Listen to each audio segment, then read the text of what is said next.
नमस्कार दोस्तों, mains answer writing series में आपका स्वागत है। प्रश्न को ध्यान से समझिए। भारत में विकास प्रक्रिया का एक बड़ा परिणाम जनजातीय और अन्य हाशिए पर मौजूद समुदायों का विस्थापन है। टिप्पणी कीजिए। इसका मतलब समझ रहे हैं?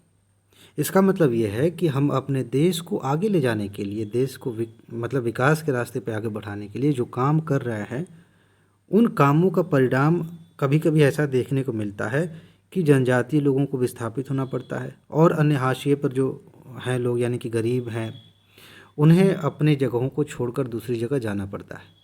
अब इस प्रश्न का उत्तर देने के लिए आपके पास दो चीज़ें होनी चाहिए। पहली बात ये कि आप इंट्रोडक्शन में आंकड़े लिखें कि ये विस्थापन का क्या है, मतलब हमारे देश में कितने लोग विस्थापित होते हैं।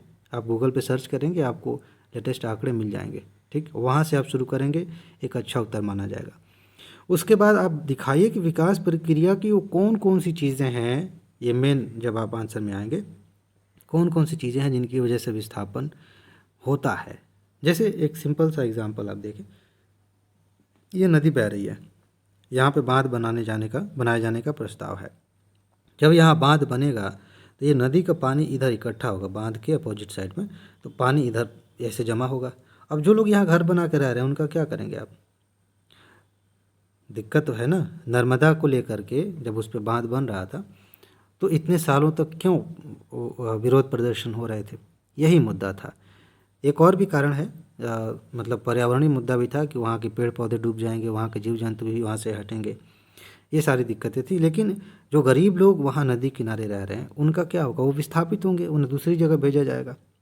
और विस्थापन से कई मुद्दे निकलते हैं वहाँ पे, थोड़ा सा सोच लीजिए, लेकिन यहाँ उसकी ज़रूरत है नहीं लिखने की। जब एक कोई व्यक्ति यहाँ रह रहा है, उसका गांव है, उसका समाज है, उसे छोड़ के कहीं जाता है, मान लीजिए सरकार कहती है कि हम उनके लिए पैसा भी देते हैं उन्हें और ज़मीन भी देते हैं कि आप यहाँ बच सकते हैं। हालांकि कभी कभी ये भी नहीं होता, लेकिन मान लेते हैं कि ऐसा है।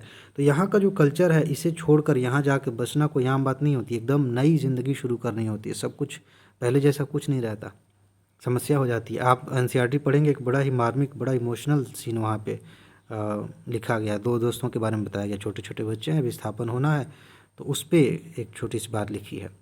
ये होता है। तो इन एग्जाम्पल्स के तहत आप समझाइए। ये तो नदी का हो गया। कहीं पे मान लीजिए कि कोयला प्राप्त हुआ है, अब वो कोयला जो है आवंटित हो गया किसी कंपनी को, चाहे वो सरकारी हो या फिर प्राइवेट कंपनी हो, वहाँ खदान बनेगी, अब खुदाई होगी, वहाँ के लोगों को हटाया जाएगा। कहीं किसी प्रोजेक्ट को लगाने के लिए जंगल काटना पड़ जाता है, अब जंगल काट रहे हैं तो जंगल में जो लोग रह रहे हैं उन्हें हटना पड़ता है। ये सारी दिक्कतें होती हैं। साथ ही साथ अब थोड़ा सा एंगल जोड़ेंगे लास्ट में, कंक्लूजन में, कि पर्यावरण को भी नुकसान होता है, ये सारी चीज़ें। तो एग्जाम्पल के माध्यम से आप समझाएंगे कि देखिए इसकी कीमत कौन चुका रहे हैं। जो लोग जनजातीय लोग हैं, गरीब लोग हैं, उन्हें हमारे विकास की कीमत चुकानी पड़ रही है। तो बैलेंस होना चाहिए।